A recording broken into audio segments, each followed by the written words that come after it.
Streetscape Hierarchy Overlay. I know what you're thinking. Oh, yawn. Boring. Yeah, I'd much rather watch paint dry than talk about this topic.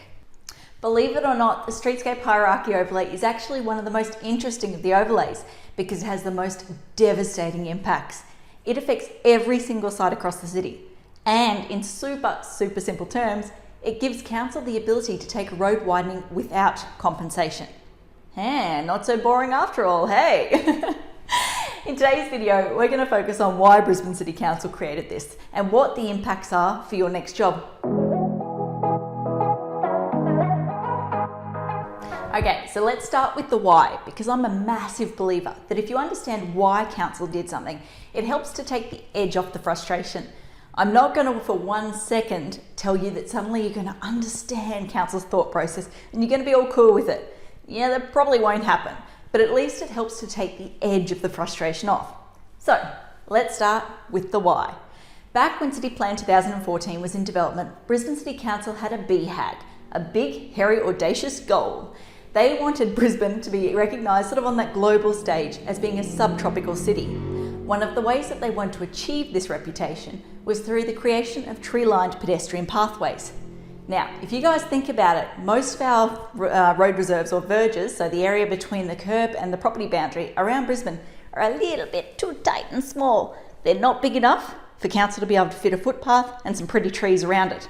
So they created this overlay, the purpose being to give them the ability to take road widenings at no cost to them.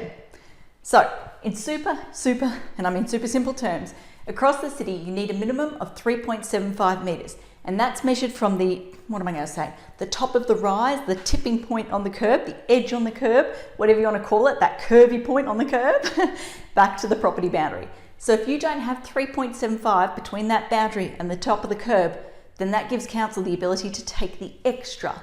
Now that's only in the minor sort of streets. When you get to the major streets, the main roads, it does go up to like 4.25 and so on and so forth.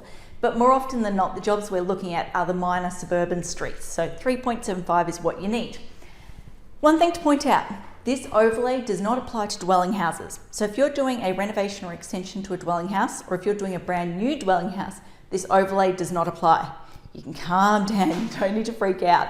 But if you're doing subdivisions, units, townhouses, commercial, industrial, any of those sort of higher uses, then this overlay is applicable. Now, the next question we often get is, can you negotiate? Is there any room to negotiate on this option? We have pushed back multiple times. The only time that we have ever been successful is this situation right here. So we had this property here on the corner and we were looking to do a subdivision application.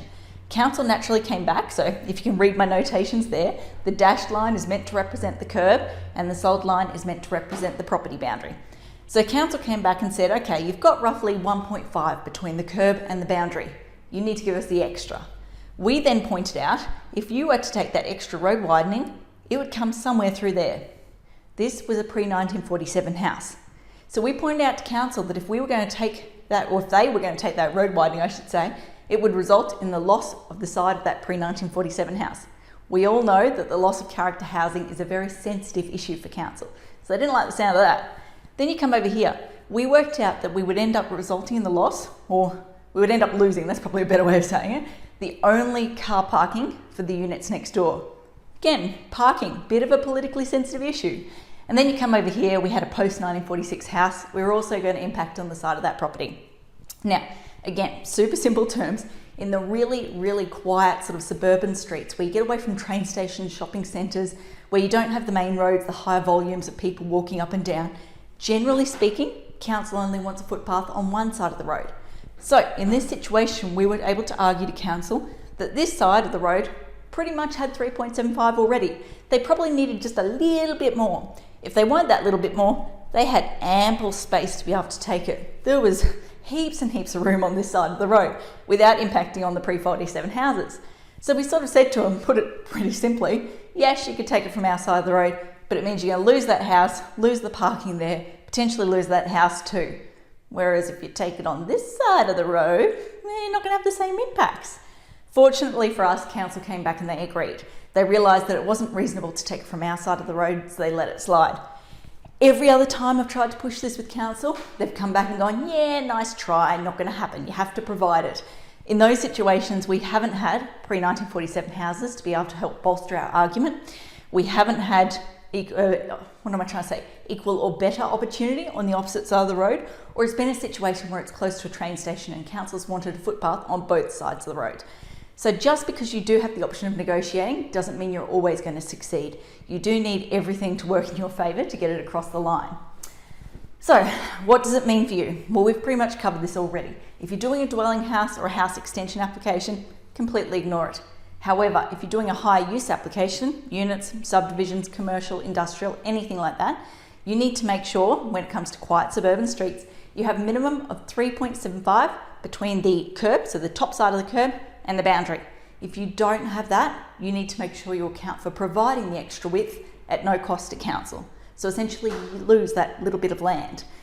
I say a little bit of land, we had a job in, I think it was Newstead, where the property was only maybe 300 or 400 square metres with a teeny tiny sort of site. They only had 1 metre between the curb and boundary. They had to give up 2.75 metres. That was a lot of land. It killed the job, killed the feasibility, and that job didn't go ahead.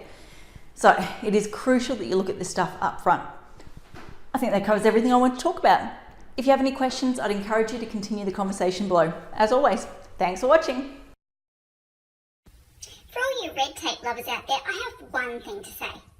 Well, no, actually, I've got 3. Number 1, the advice provided in these videos is general in nature. It's not site specific. You would be a silly billy to go and make financial decisions based on this advice without first checking with the town planner. Don't be a silly billy. Number 2, Brisbane town planning is in no way linked to Brisbane City Council.